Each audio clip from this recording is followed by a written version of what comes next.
We were careful to not underestimate the problem, but also to avoid knee-jerk reactions. We have tried to take proactive steps, including a graded response mechanism. We started screening entry into India from mid-January itself, while also gradually increasing restrictions on travel. The step-by-step approach has helped avoid panic. We have increased our public awareness campaigns on TV, print and social media. We have made special efforts to reach out to vulnerable groups. We have worked to quickly ramp up capacity in our system, including through training our medical staff across the country. We have also increased diagnostic capabilities. Within 2 months, we moved from one major facility for pan-India testing to more than 66 such labs. And we have developed protocols for each stage of managing this pandemic. For screening at entry points, contact tracing of suspected cases, quarantine and management of isolation facilities, and for discharge of cleared cases. We also responded to the call of our people abroad. We evacuated nearly 1,400 Indians from different countries. We also similarly helped some of the citizens of our neighboring countries. We have now built a protocol for such evacuations, including carrying out testing by our mobile teams deployed abroad. We recognize that other countries would be also concerned about their citizens in India. So, we briefed foreign ambassadors about the steps we were taking. Excellencies, we fully recognize that we are still in an unknown situation. We cannot predict with certainty how the situation will unfold despite our best efforts. You must also be facing similar concerns. This is why it would be most valuable for all of us to share our perspectives. I look forward to hearing your views. Thank you. Thank you very much. I now request His Excellency President Ghani to share his thoughts with us. Thank you, Mr. Prime Minister, and best wishes to Prime Minister Oli. And thank you for taking this very important initiative. All that is normal is disrupted, and all that seems solid is melting into thin air. We are into unknown territory, and our vulnerability, Excellency, comes from our openness. Our greatest vulnerability is that we have an open border with Iran, one of the major centers, and the flow cannot be stopped. And the province of Herat is become the central node for preventing the spread and diffusion of this deadly disease to the rest of South Asia. I have the following 5 proposals. 1, modeling of diffusion impacts and scenarios for management. Unless we model the diffusion, we will be facing assumptions from China or the United States or Iran are not suitable to our situation. I request the task force of Saarc to be able to do this. Second, telemedicine, because the second and third order impact of this, particularly on poor and vulnerable in women, is very significant.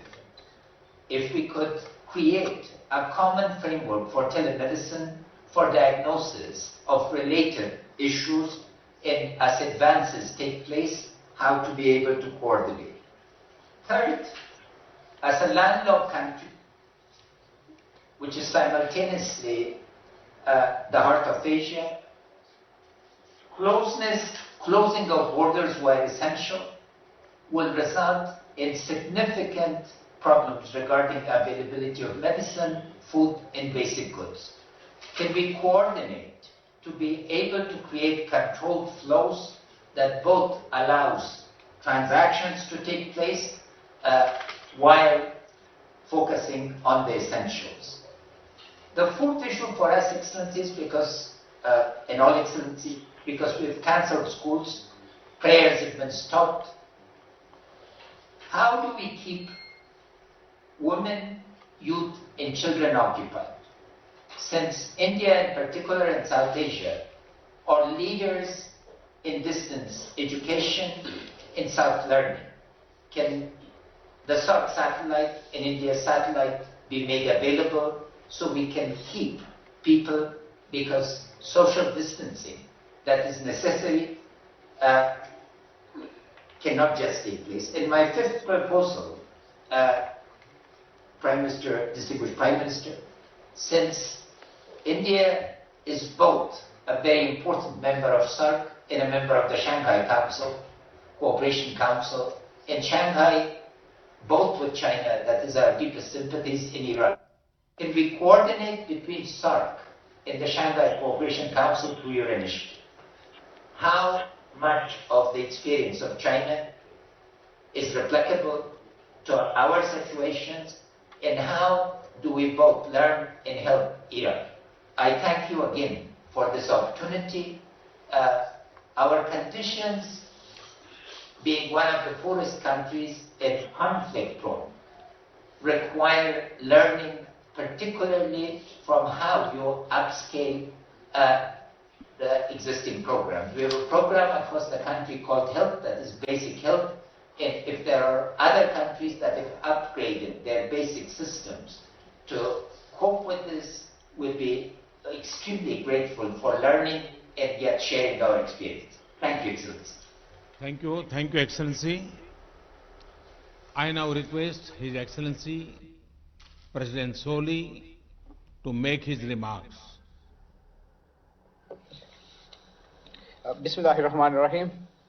Assalamu alaikum wa rahmatullahi wa barakatuh. Good afternoon. I too wish to begin by thanking Prime Minister Modi for this timely call for a regional initiative to combat the increasing threat of COVID-19 in the Saarc region. In times of crisis, we do come together. In 2003, for example, when the region faced the threat of SARS, the Maldives took the initiative and hosted an extraordinary meeting of Saarc health ministers that adopted a regional common strategy for tackling the virus. No country on its own can succeed in combating the virus. It requires a shared response at an unprecedented scale.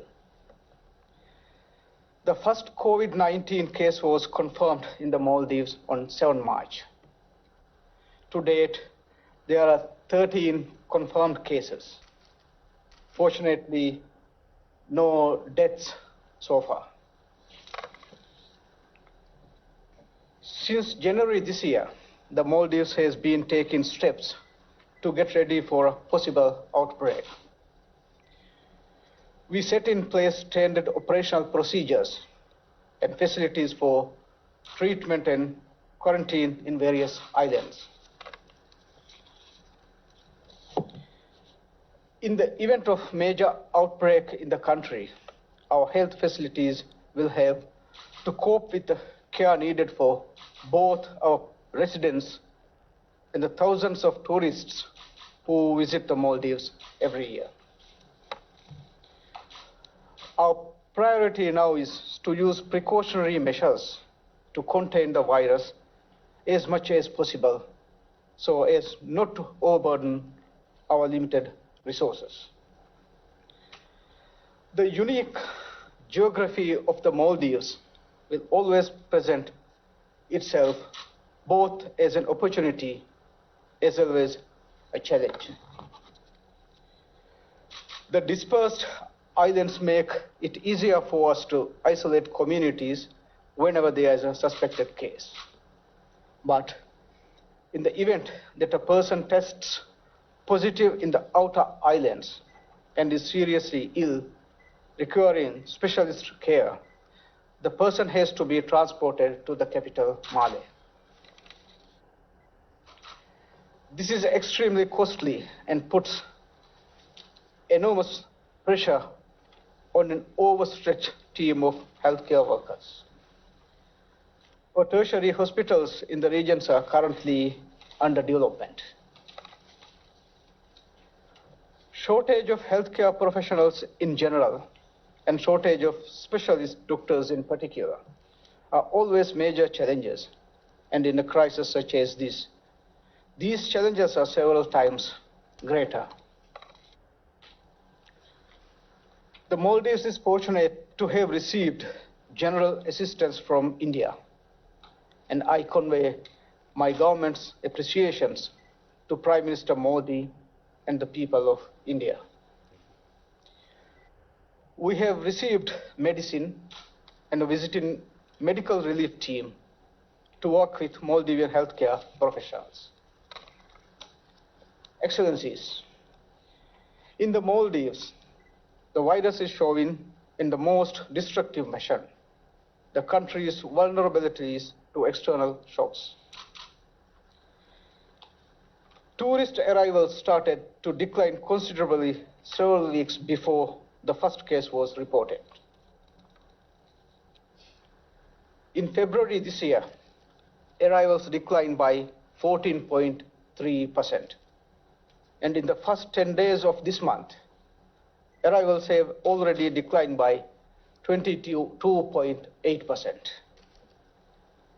The decline in tourist arrivals has now become so sharp that if the current trend continues, we will have a 35% drop this year. Any significant decline in tourist arrivals has a ripple effect on the Maldives economy.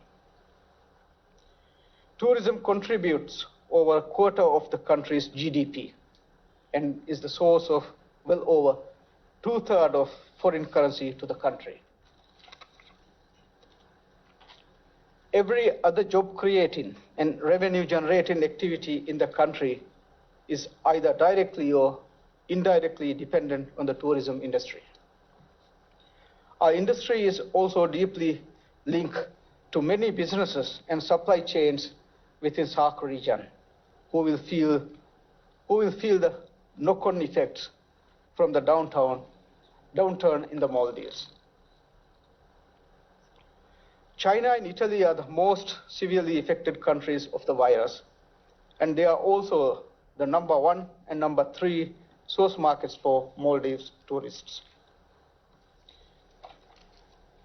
Since the beginning of February, in the case of China, and March, in the case of Italy, arrivals from these 2 countries have been restricted. As a result of this decline, the Maldives is now facing a serious shortfall in foreign currency earning, estimated to be at $450 million. If the foreign currency shortfall continues, it will have a detrimental impact on the Maldives economy, which has an extremely high dependency on imports. The revenue and foreign currency shortfall are also seriously hampering the government's ability to respond to COVID-19 rapidly. The decline means serious shortage in total government revenue. Current estimates show that if tourist arrivals continue to decline, Maldives will be looking at a shortfall in government revenues between $135.9 million and $446.6 million this year. I am therefore in full agreement with Prime Minister Modi on the need to formulate a comprehensive regional strategy. Such a strategy should, we believe, comprise three key elements. First, we should create space for closer cooperation between the health emergency agencies to ensure that the countries in Saarc have unhindered exchanges of information about the virus and best practices. Second, there is a profound need to formulate an economic relief package targeted to the affected countries. Third, a comprehensive regional strategy to fight COVID-19 should include a long-term recovery plan for the region. I will be happy to speak further on these elements in the discussions. Thank you, Prime Minister Modi. Thank you, Excellency. Now I request His Excellency President Rajapaksa to share his thoughts.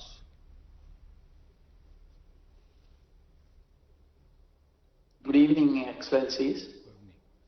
First, I must thank Honorable Prime Minister of India, Shri Narendra Modi, for initiating this video conference to share our experiences, our ideas and best practices, and also to understand the challenges we face and further discuss what measures to be taken to combat this deadly coronavirus.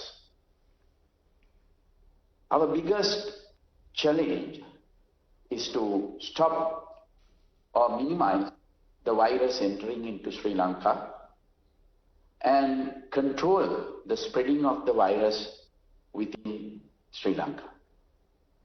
For this purpose, we have banned tourists and other people entering Sri Lanka, especially from EU countries and also South Korea, Iran.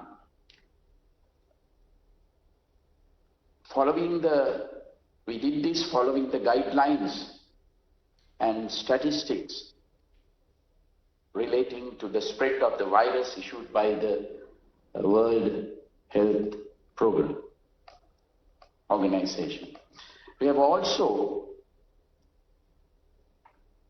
taken steps because we have a large number of Sri Lankans working especially in Italy and South Korea. We cannot stop our Sri Lankans coming back to their home country. We have therefore taken all steps to subject those returning to Sri Lanka to a 14-day quarantine period in selected quarantine centers. As it is important to restrict social gatherings, we have advanced the usual April school holidays to commence from 11th March. Further, we have closed all universities and other educational institutes, also with the aim of minimizing social interaction. Our first case was reported in Sri Lanka, was a Chinese lady tourist who since has been cured and already left Sri Lanka. The first Sri Lankan to be infected was a tour guide who had contracted the virus from a few Italian tourists who have already left the country. At present, we have 11 cases being treated in the hospital. There have been no deaths reported so far. We have a specialized infectious diseases hospital, IDH, close to the city, Colombo, with intensive care facilities. This hospital has successfully treated even the first case reported. In all other hospitals designated to treat any suspected cases or coronavirus cases, proper personal protective equipment is used. We have also requested those who show flu symptoms to seek urgent medical attention and also self-quarantine themselves. Close associates of these persons showing any flu symptoms have also been strongly advised to be subject to self-quarantine. The area police and the public health inspectors are closely monitoring the progress of the suspected patients. Public health inspectors undertake daily visits to check on these persons who are self-quarantined. We have also established a national task force comprising all major stakeholders with the power and authority to take crucial decisions have been set up and meet on daily basis with close and constant monitoring of all aspects relating to the spread of this deadly virus. A 24/7 office with hotlines has been established to coordinate all activities related to battling the spread of the virus, quarantine and testing and treatment of suspected and confirmed cases.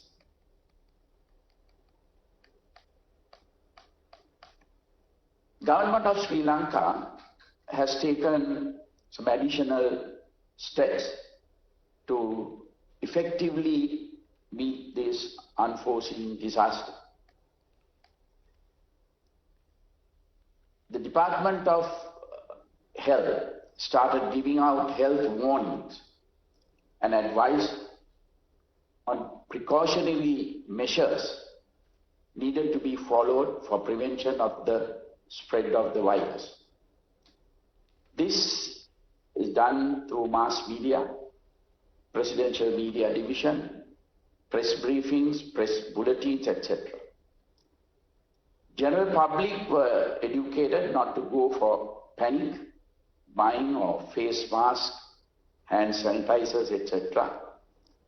This was quite effective. 12 hospitals were declared as suitable for caring of possible coronavirus affected cases across the country. Managing of stocks of personal protective equipment such as masks, gloves, sanitizers and other medical items required for treatment of patients also started. Since the high risk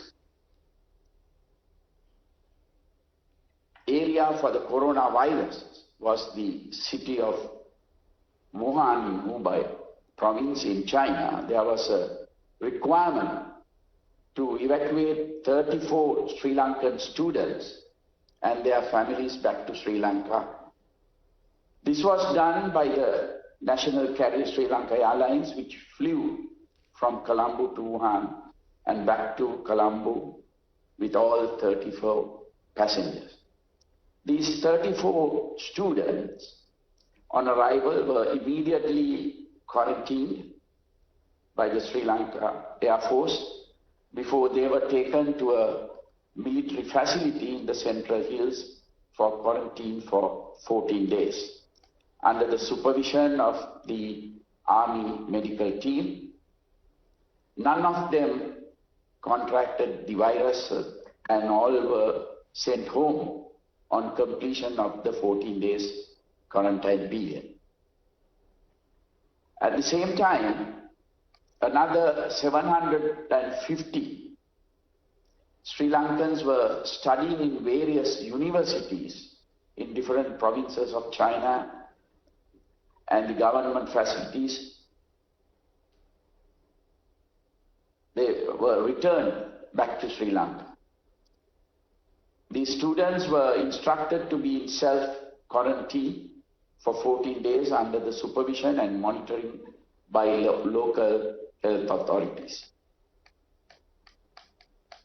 As you know, probably that our parliament has been dissolved on 2nd March and the general elections will be held on 25th April. So the nominations are being accepted from 12th March up to 19th March. Therefore, we had to take precautions to discourage large meetings, large gatherings. But the elections will be held as planned. When the World Health Organization, WHO, declared COVID-19 pandemic and indicated that fundamental public health interventions can still limit the spread of the virus and drive down cases even where it was transmitting widely. Advisories were issued for travelers and precautionary measures were taken by limiting travel overseas of Sri Lankans unless it is essential to do so. Almost all major sporting events, international conferences, meetings, large gatherings have been postponed or cancelled. All schools, universities and other educational establishments, including preschools throughout the country, has been closed for particular periods ranging from 2 weeks to 6 weeks.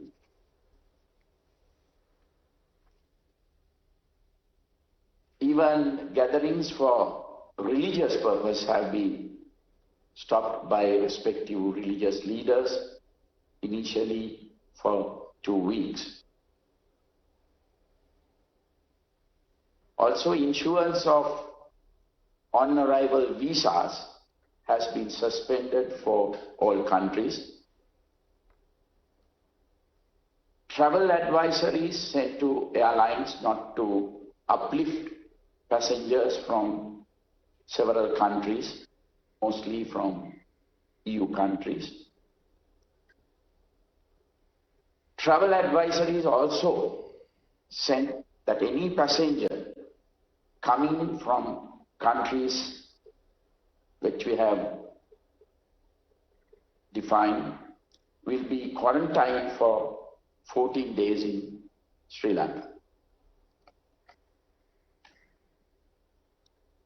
Sanitizing of public transport also commenced from 2 days back. So because of these reasons, our economy has taken a severe blow due to the coronavirus, particularly in tourism. Most of our tourists are from Italy, Germany, and other EU countries. And now there is a ban on their coming. Our tourist industry was just recovering after last year's April 21st terrorist attack. Our exports are also adversely affected. Therefore, I strongly recommend the Saarc leaders to formulate a mechanism to assist our economies to tide over this very difficult period. I also wish to recommend that a Saarc ministerial level group be established to discuss, share best practices, and coordinate regional matters on combating coronavirus. Thank you, Excellencies. Thank you, Excellency. I now call upon Her Excellency Prime Minister Sheikh Hasina to share her thoughts. Thank you very much. Good afternoon to all the Saarc leaders. First of all, I thank Prime Minister Modi for taking this initiative. I also thanks for bringing and hosting 23 of our students from Wuhan along with Indian students during the quarantine period. We need to devise a strong Saarc-wide strategy to fight this public health threat and to protect our citizens. We successfully prevented entry of the virus through strong surveillance and rigorous checkup at all international airports, sea ports and land ports. As of now, we had only 3 COVID-19 imported cases. They have already recovered. There are 2 new imported cases from Europe. We have no local or community transmission of any COVID-19 case.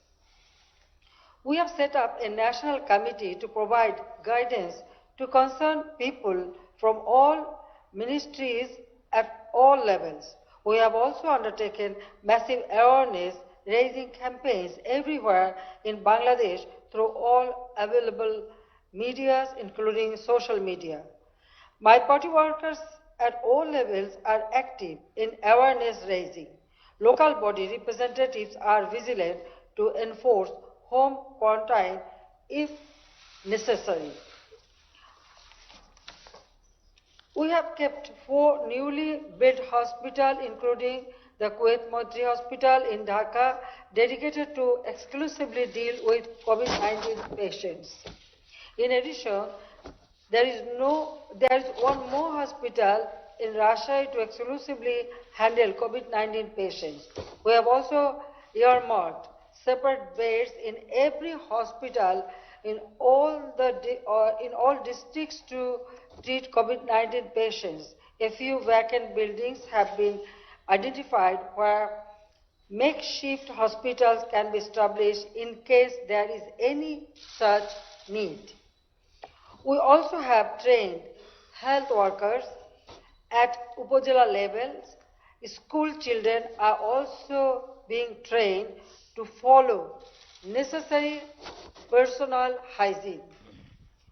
We have stockpiles of testing kits, infrared thermometers, isolation gowns, and masks. Excellencies, I have some proposals that all Saarc countries need to cooperate and collaborate closely to fight this pandemic. We need to force collaboration through our collective capacity, expertise, and resources. We are ready to share our capacity and expertise as well as the best practice with the Saarc countries, including providing logistic support if required. To continue this dialogue at technical level, our health ministers, health secretaries, and relevant health experts can also have this kind of video conferences to discuss specific areas of cooperation. WHO Southeast Asia Regional Director may be invited to these video conferences.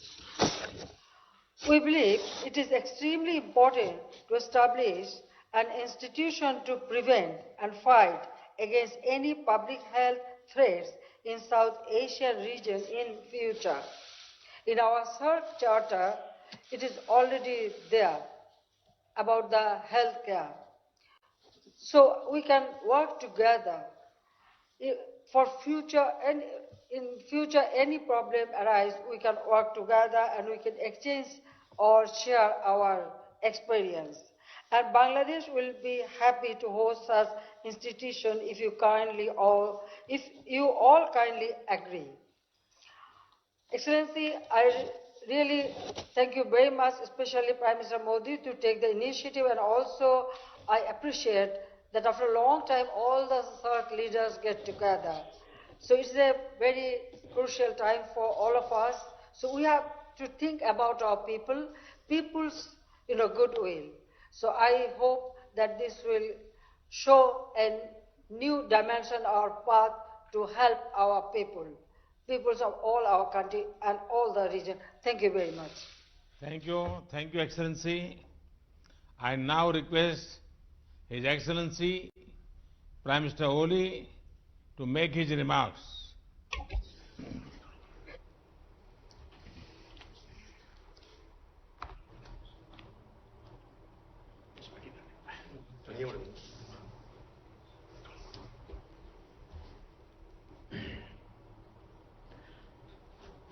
Right Honorable Prime Minister Sri Narendra Modi ji, distinguished heads of state and government of Saarc member states, Namaste and good afternoon.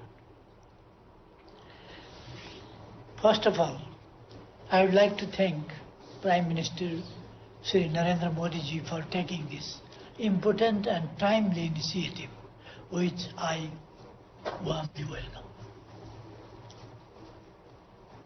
Our collective wisdom and efforts will help us devise a sound and robust strategy for the Saarc region as we fight the COVID-19 pandemic.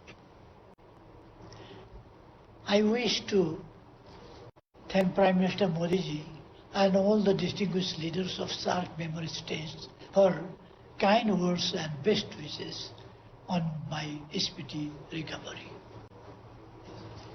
Even though we had detected one suspected imported case, but the COVID-19 test proved negative. Yet we are aware of the high risk of possible outbreak at any time. We remain alert from preventing it. We have taken several measures to enhance our preparedness. Our efforts at the moment are geared towards preventing this disease to enter into our country. Our national efforts, I am personally overseeing and guiding the government efforts. Multi-agency coordination committees have been set up at the center, provinces and local levels to mobilize government efforts in the synergetic manner. We have restricted international movements, visa on arrival facility for all foreigners and non-resident Nepalis with foreign passport has been suspended. Movement of this country, movement of third country nationals via land routes has been suspended. Swab test PRC health certificate is made mandatory to obtain visa from Nepali nations abroad for essential travels to Nepal.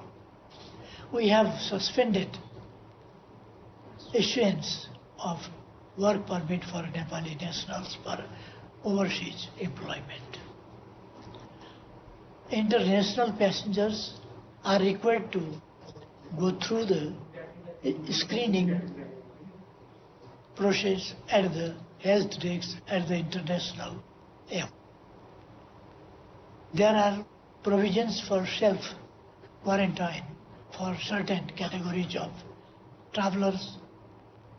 We are strengthening quarantine facilities in all provinces, hospitals, and arranged isolation wards and intensive wards for treatment. We are enhancing capacity of hospitals. Health workers are being provided with personal protective equipment and necessary incentives to motivate them. All the permits for mountaineering expedition for spring 2020 have been suspended and all major international conferences have been postponed.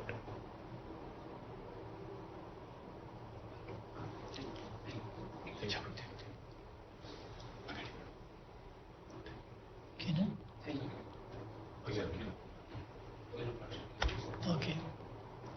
Thank you very much. Thank you, Excellency. Now I call upon His Excellency Prime Minister Dr. Lotte Schering, who is an experienced surgeon. Prime Minister Schering, we are all keen to hear you. Please.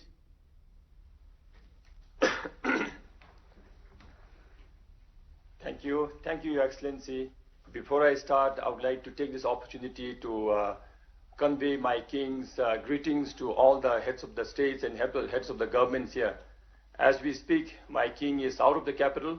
He is in the district places, ensuring healthcare services, ensuring COVID-19 surveillance system, and trying to motivate our healthcare services and service providers, as well as asking all the people of Bhutan to be on the same page when this pandemic strikes Bhutan.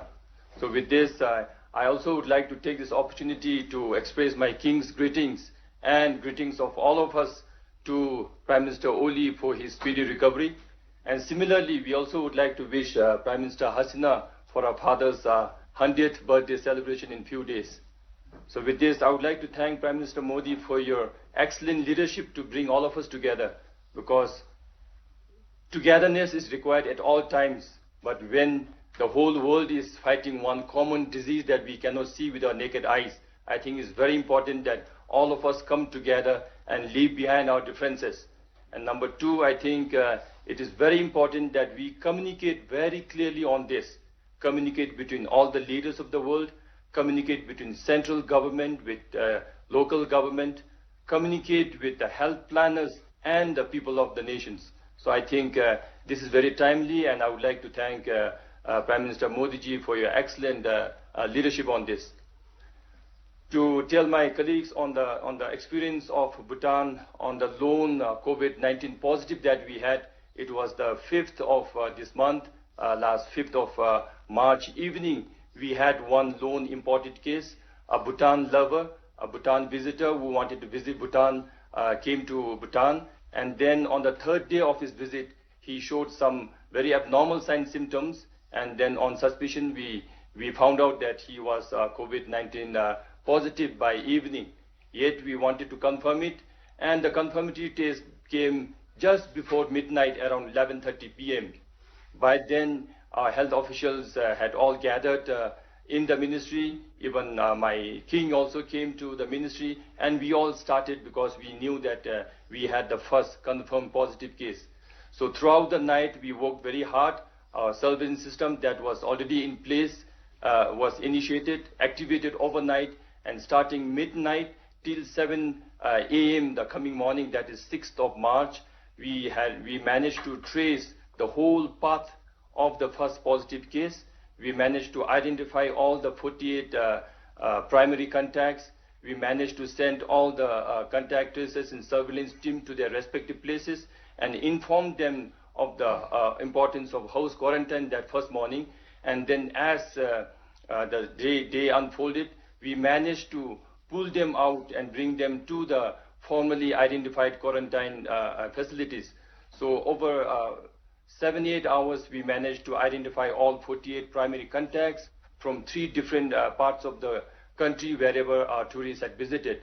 And we also managed to initiate the medical team that we had identified to treat in case if he had a positive case. And then he was isolated and treatment started.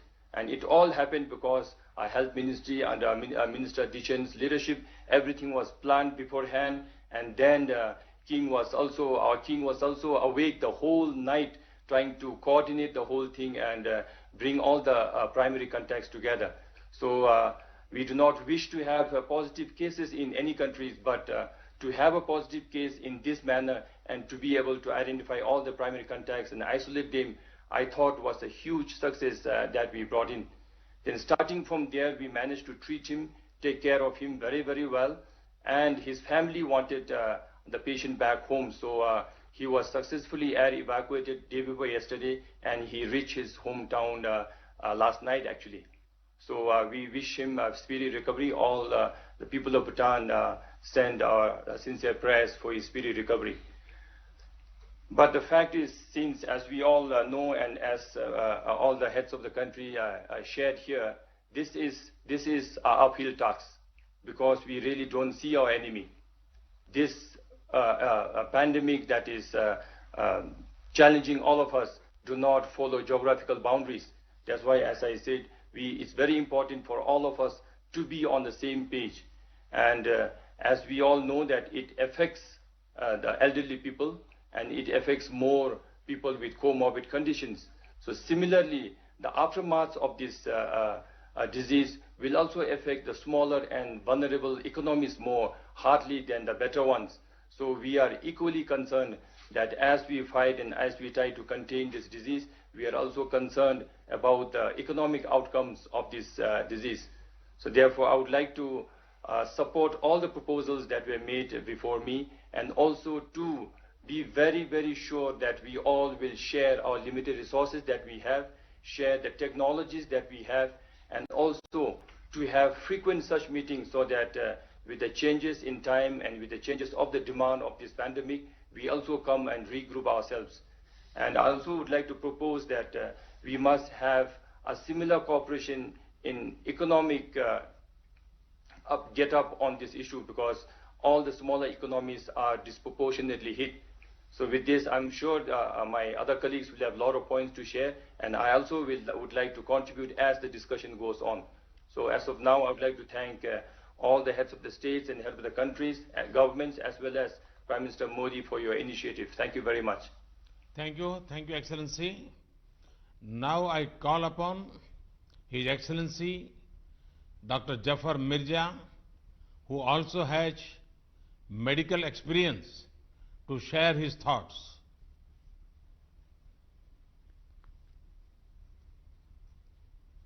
Bismillahirrahmanirrahim, and Assalamu alaikum to honorable heads of state and government and Secretary General Saarc. First of all, I would like to wish good health to His Excellency Prime Minister of Nepal. Your Excellencies, the COVID-19 pandemic is one of the most serious global health emergencies witnessed in the last 100 years. At the same time, when it has been characterized as a global pandemic, it is deemed controllable as well, provided timely and appropriate public health measures are put in place.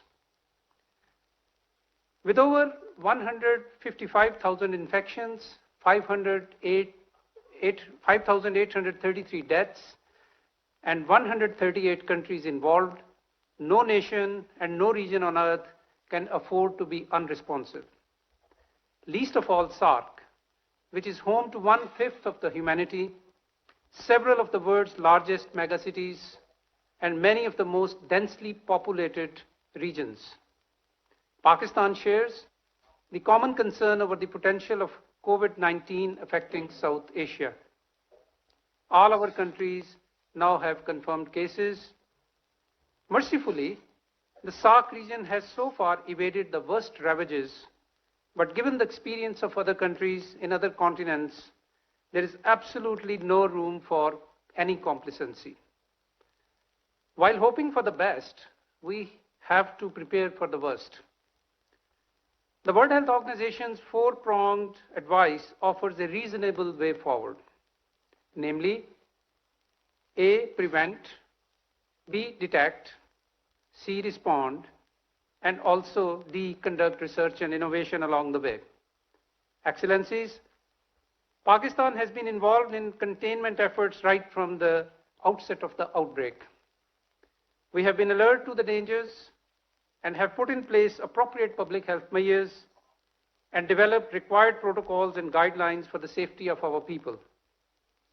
We have been matching our measures to real-time risk assessments. While we have stressed the need for prevention and caution, we have strongly advised against panic. A calm, calculated, and deliberate response is the need of the hour.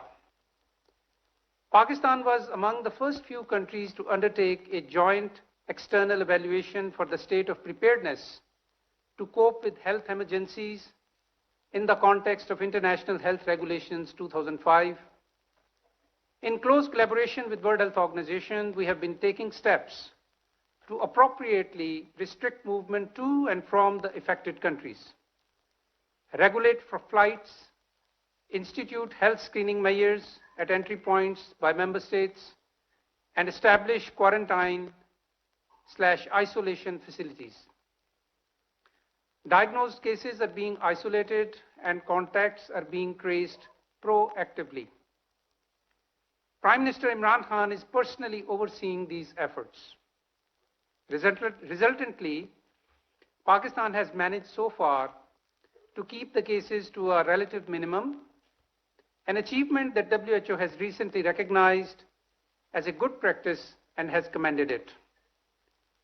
National Security Committee recently convened for the first time on a national health issue, chaired by the Prime Minister Imran Khan, and has decided to take major steps to contain the spread of COVID-19. The four pillars of our response strategy include: 1, governance and financing; 2, prevention; 3, mitigation; and D, 4, communication. We have decided inter alia: 1, to close all our educational institutions for 3 weeks, close the entire western border for 2 weeks, restrict international flights to 3 airports only, and to ban all large public gatherings, and reinforce screening and administrative measures at the seaports and at the ground crossings. The situation is being monitored closely, and appropriate measures are being taken through a systematic consultative review process. The National Disaster Management Authority has been mandated to lead the interagency effort, and command and control centers have been established at the federal and provincial levels. Effective coordination and surveillance at all levels is critically important. Excellencies, the COVID-19 pandemic forces us to think not in terms of nations and states, but as a collective. If our health systems, disease surveillance systems, and preventive measures are unable to cope, the human and economic cost alone can be staggering. The cumulative impact will dampen region-wide growth prospects and negatively affect the national development agendas. At their current stages of development, the Saarc members can ill afford such a setback. The unprecedented challenge therefore warrants an unprecedented response. We must recognize that the national and local responses still remain the key, and they are the most critical. It is equally important to pursue, however, evidence and science-based responses. Stigmatization and stereotyping is counterproductive. The Saarc Secretariat is best placed to coordinate regional endeavors. With this in view, Pakistan proposes, like other excellencies, that the Saarc Secretariat be mandated to 1. Establish a working group of respective national authorities for health information and data exchange, as well as coordination for responses in real time. And 2, like His Excellency President of Maldives and Her Excellency Prime Minister of Bangladesh, Pakistan would like to reiterate its earlier proposal of hosting Saarc Health Ministers Conference at an appropriate time. 3. Reach out on behalf of Saarc countries to specialized development partners, including World Health Organization, for mobilization for technical advice and resources. 4. Follow WHO guidelines and implement exit health screening for travelers in the region to avoid cross-border spread. 5. A regional mechanism is proposed to share disease surveillance data in real time about prevalence and incidence of communicable diseases and public health events of regional significance. And lastly, learn from and disseminate the experience of Saarc observer states, particularly China, which has effectively addressed the COVID-19 challenge despite being from where it originated. Excellencies, the challenge at hand demands sagacity, vision, and synergy of action. The strength and resilience of the people of South Asia is well known. We have no doubt that we will overcome these challenges. Thank you, Your Excellencies. Thank you. Thank you, Excellency. Thank you all for sharing your thoughts on the situation and the steps you have taken. We all agree that we are facing a serious challenge. We do not know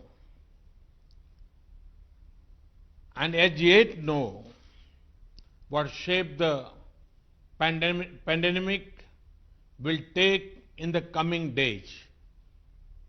It is clear that we have to work together.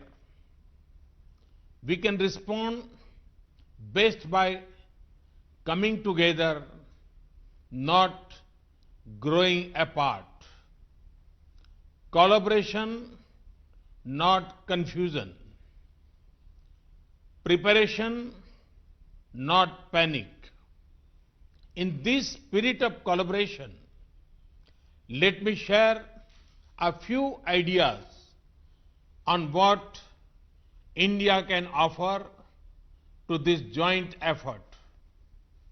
I propose we create a COVID-19 emergency fund. This could be based on voluntary contributions from all of us. India can start with an initial offer of $10 million for this fund. Any of us can use the fund to meet the cost of immediate actions. Our foreign secretaries, through our embassies, can coordinate quickly to finalize the utilization of this fund.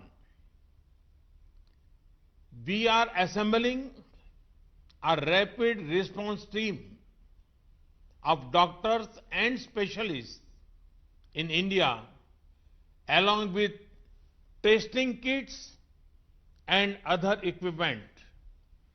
They will be on standby to be placed at your disposal if required.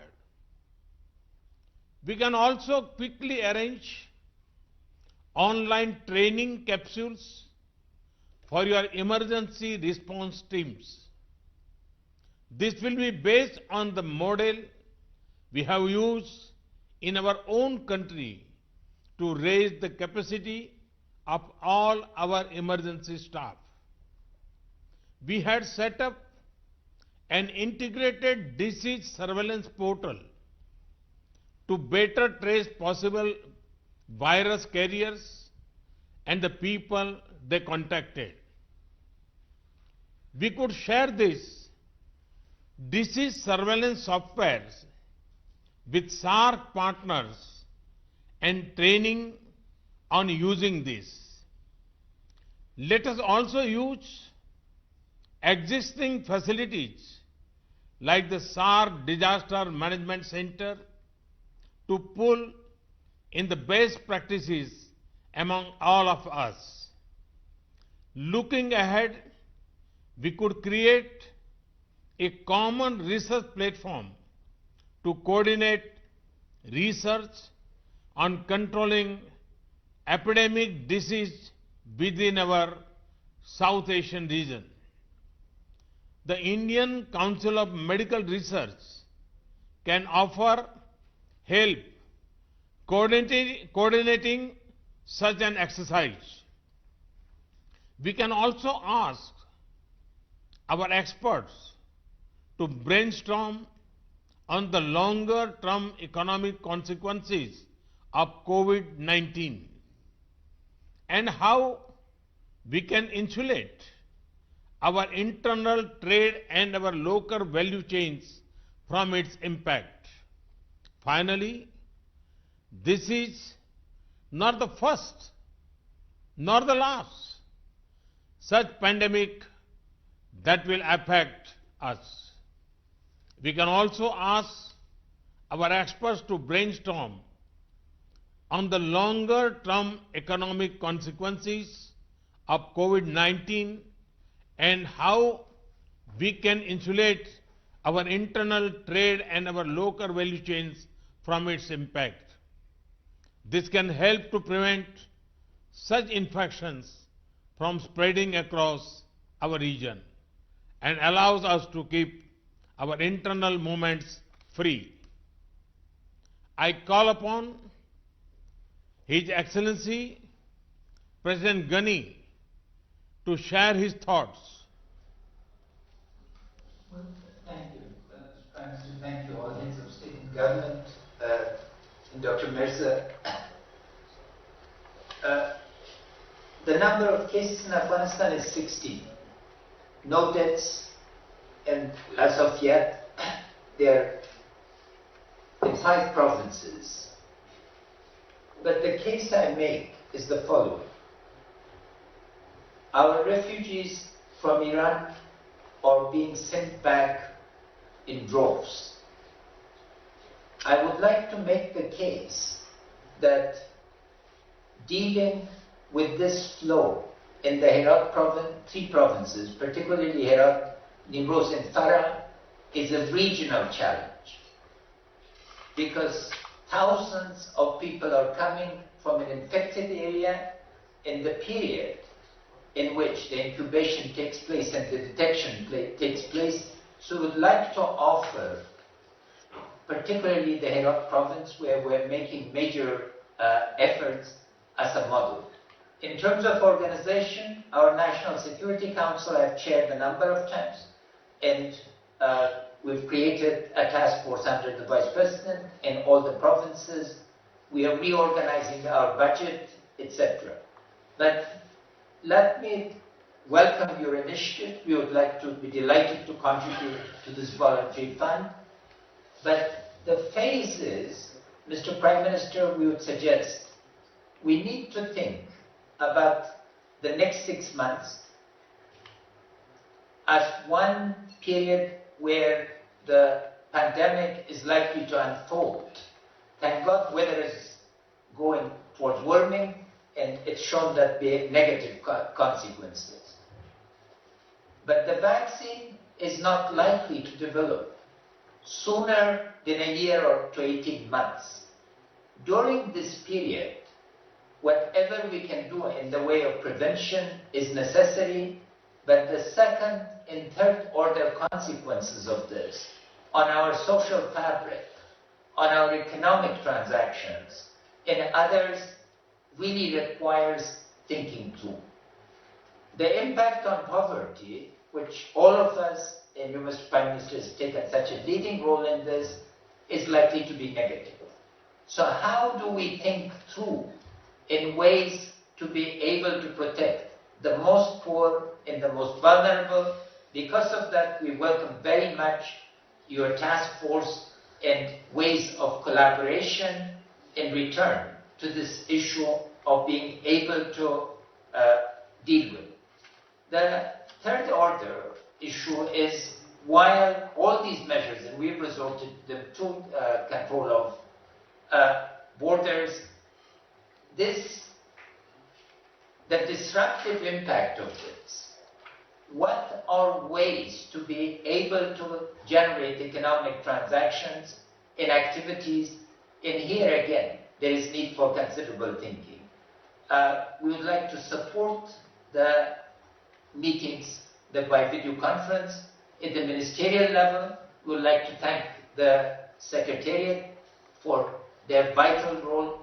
But the most important issue is that both pandemics, and particularly climate change, are upon us, and without Saarc coordinating as such, our vulnerability will increase.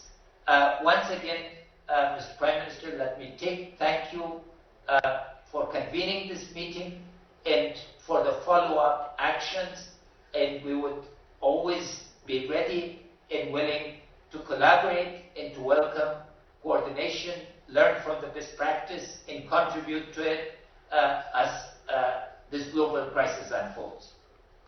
Thank you, Excellency. I request His Excellency President Soli to make his remarks. Thank you, Prime Minister.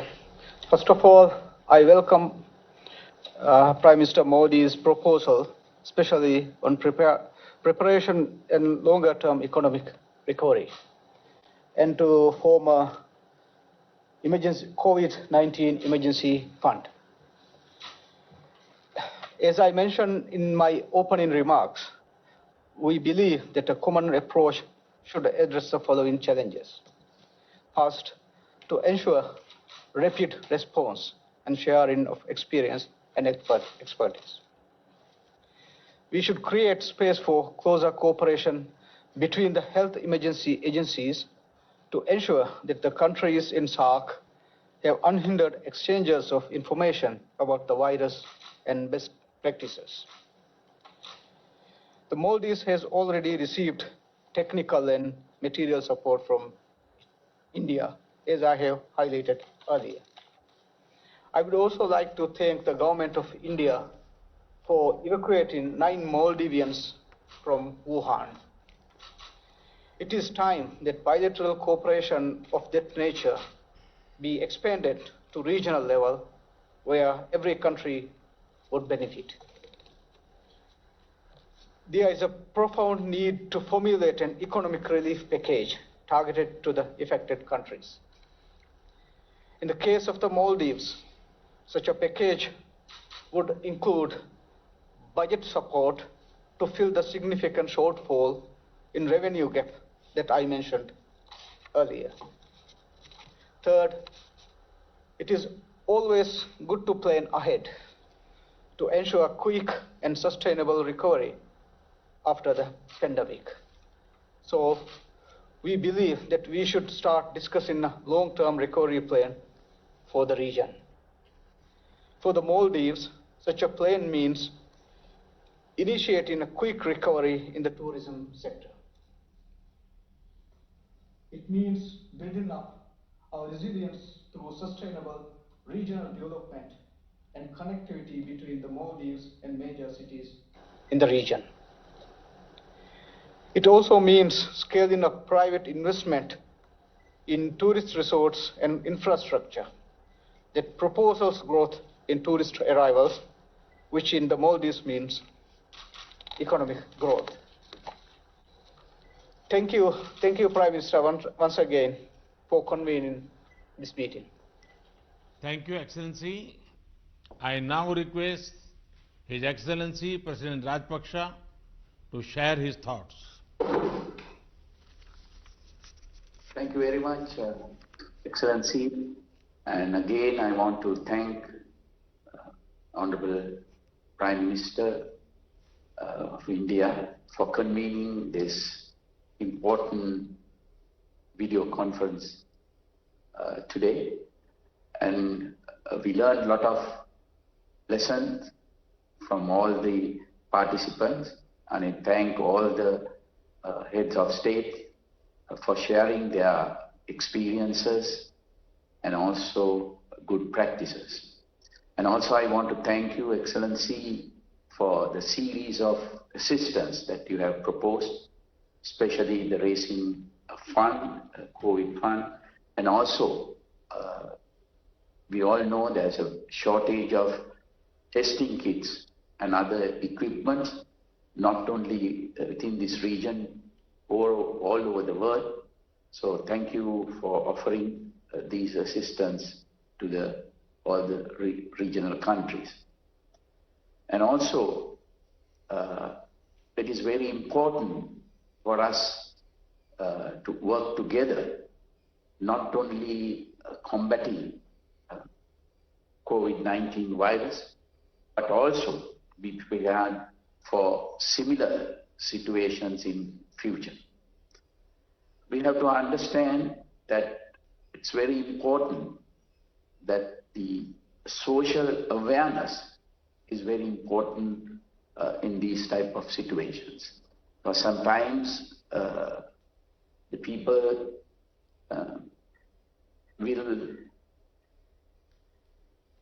sometimes we have to take steps that sometimes the people can misunderstand these steps. Therefore, I think it is very important to all the time educate the citizen of the steps that we have to take for to prevent this type of situation. At the same time, it is important to control the rumors, and also that will lead to panic. It is important to control our borders. That is the major steps that we have to take. It's a difficult one, but we have to take those measures to effectively control the situation. And also it is very important to have one place to disseminate information to the people, and also to decide on steps that we take. Otherwise it will lead to confusion among the citizens. Again, I want to thank Prime Minister of India for taking this action, and we hope that we can work together in future to counter any adverse situation. Thank you very much, Excellency. Thank you, Excellency. I call upon Her Excellency Prime Minister Sheikh Hasina to share her thoughts. Thank you very much, Prime Minister. And, well, thanks again for convening this meeting. This initiative should not end here. It should continue through our officials, also our health experts. They can work together and they can continue the discussion how we can combat at present situation or the challenge of COVID-19 and other diseases. Let us not forget how we all are interconnected in today's world. Now, whole world is suffering, and the people. I think this is for the first time it happened. Because of this COVID-19, now people from everywhere, actually, the whole world become very much worried about it. So the initiative within us, the South Asian country. It is an excellent idea, and we should find out a strategy, and I really appreciate and we welcome your ideas and initiatives. I mentioned that this Saarc official can work and they can activate all these ideas, and also our experts can join together, because I feel that we need to work together jointly in close collaboration for addressing these challenges. I feel that our joint effort, we can save our people and also we can make progress in this area. So I feel that your proposals, we can, our experts can sit together and we can, examine that how we can implement it and we can make progress.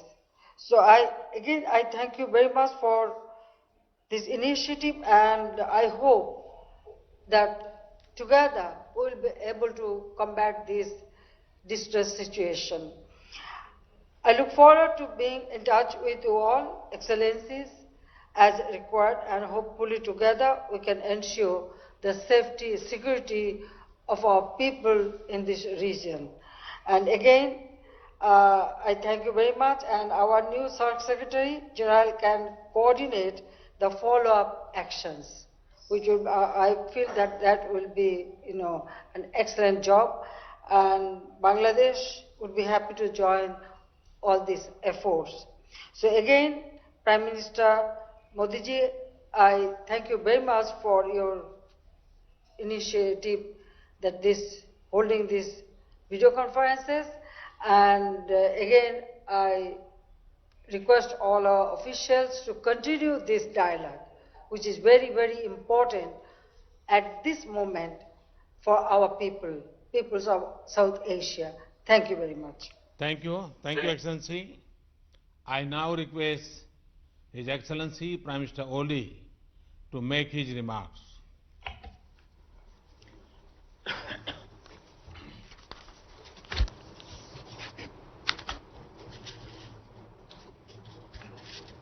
Thank you, Excellency Narendra Modi ji, the Prime Minister of India. Our region is at high risk of COVID-19. The epidemic knows no boundary, no nationality, and no region. Therefore, we need to devise ways to combat this pandemic collectively. It is a common challenge and it demands common efforts. First thing is awareness creation. Community-based organizations and medical and non-medical volunteers could be mobilized in raising awareness and supporting government agencies. We have to appeal to our people to avoid non-essential foreign travels and to avoid attending mass gatherings and other large-scale events. Our region is rich in traditional medicine. We have to encourage our people to use this asset for the prevention and treatment of this disease.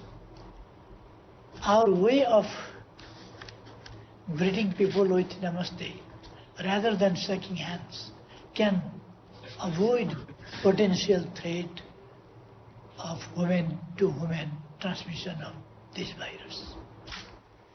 I believe that our region holds a good stock of emergency medical supplies, well-trained medical professionals and laboratory facilities. These would be deployed at the call of any member state of Saarc in urgent need.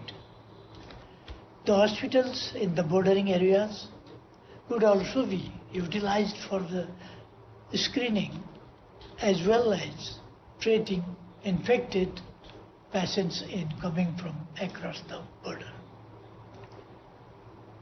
We may encourage hospitals, medical centers research institutions, and health workers. In the region, to build a good network for sharing experiences, research findings, and best practices in critical areas associated with the prevention and treatment of this deadly disease. We need to ensure a smooth supply of essential medicine, equipment, and sanitary materials in the region. We may think of developing a Saarc level mechanism to deal with critical health issues such as this. Establishment of a Saarc emergency medical center supported by a strong funding mechanism would be desirable. In this regard, I welcome Your Excellency Modi's proposal and India's contribution. Nepal will also join soon in this fund. The economic cost of this pandemic is yet to be assessed. I am sure it is going to cost all of us dearly if it is prolonged. Regional discussion on reviving our economies and supporting each other through providing easy access, establishing value chains and promoting intra-regional trade, investment, tourism and connectivity would be critically important. Thank you, Prime Minister Shri Narendra Modi ji. Thank you. Thank you, Excellency. Now I call upon His Excellency Prime Minister Dr. Lote Shering to share his thoughts.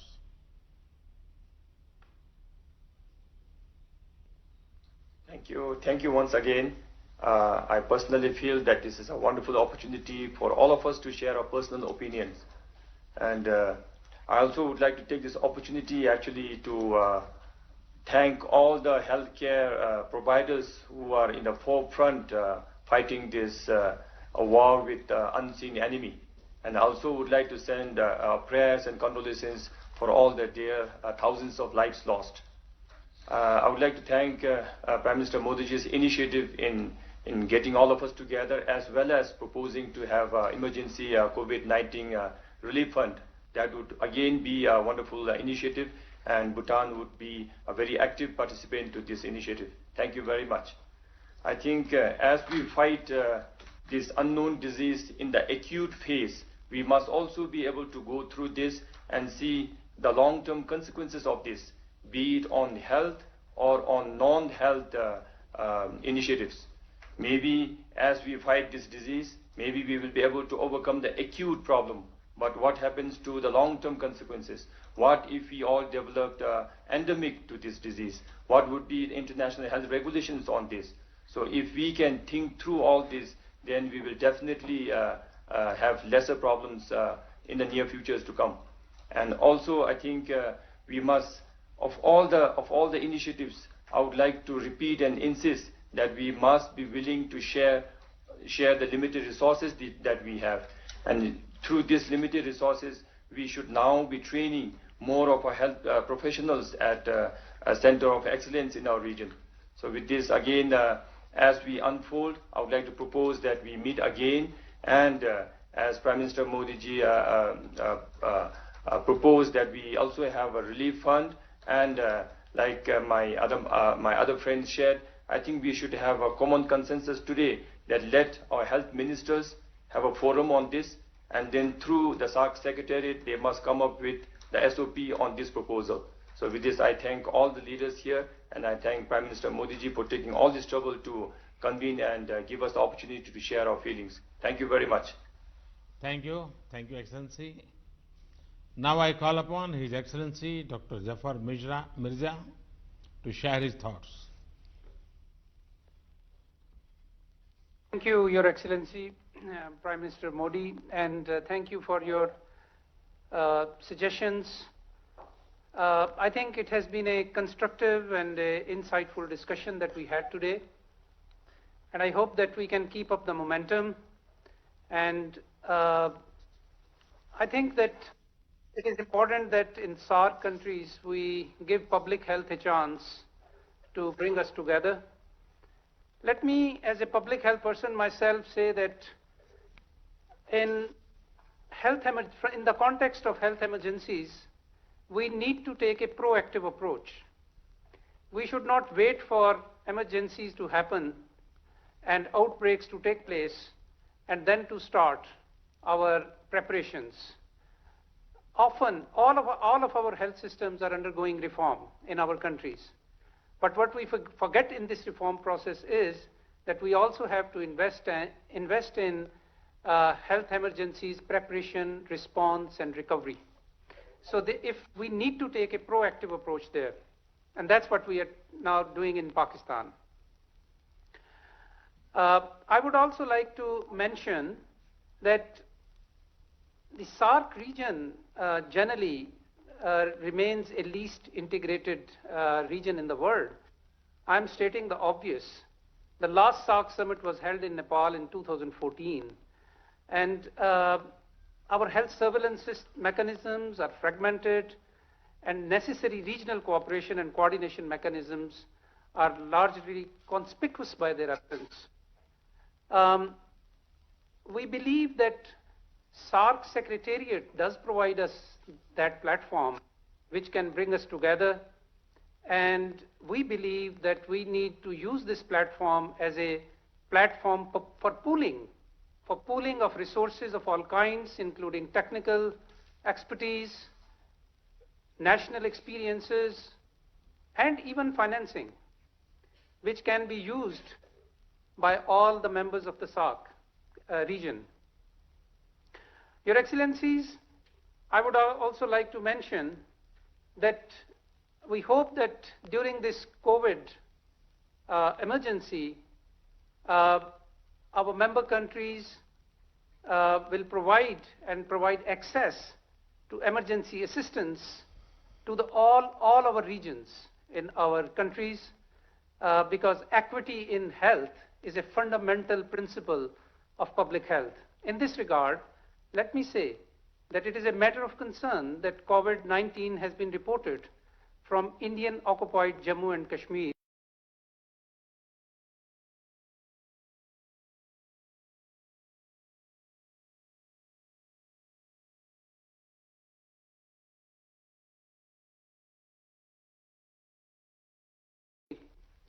And in view of the health emergency, it is imperative that we also address the point that His Excellency President Ghani made, and we understand his concern about the border crossings and their closure.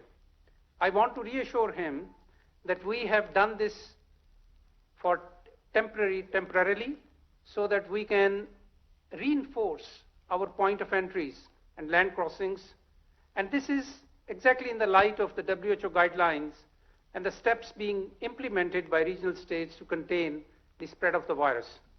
This is a temporary measure. I assure you, Pakistan remains cognizant of Afghanistan's needs and requirements, and I assure you that the essential supplies, including food and medicine, will be allowed through as the requisite surveillance and screening mechanisms are put in place. I thank you very much.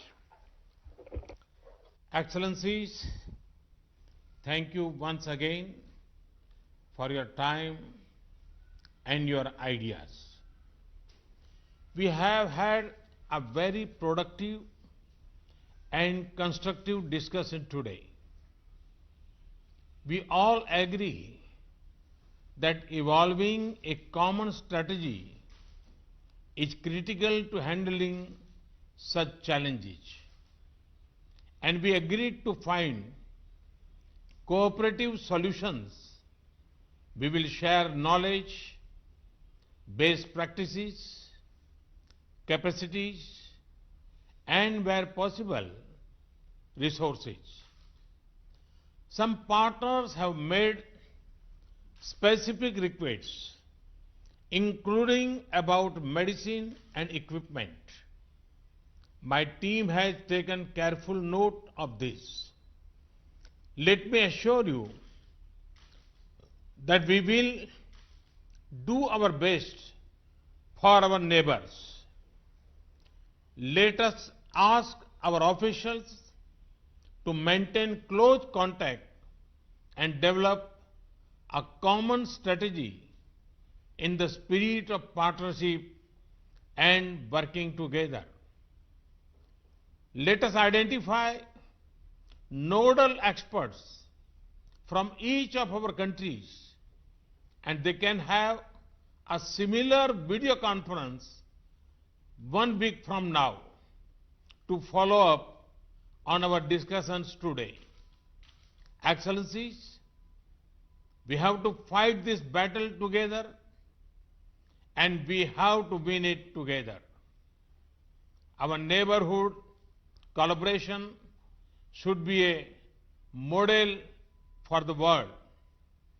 Let me conclude by wishing all our citizens good health and success in our united efforts to tackle this pandemic in our region. Thank you very much, and Namaste. Excellencies, this brings us to the close of this Saarc Leaders video conference on combating COVID-19 pandemic. I would like to thank all our distinguished guests for joining us this evening. Thank you and Namaskar.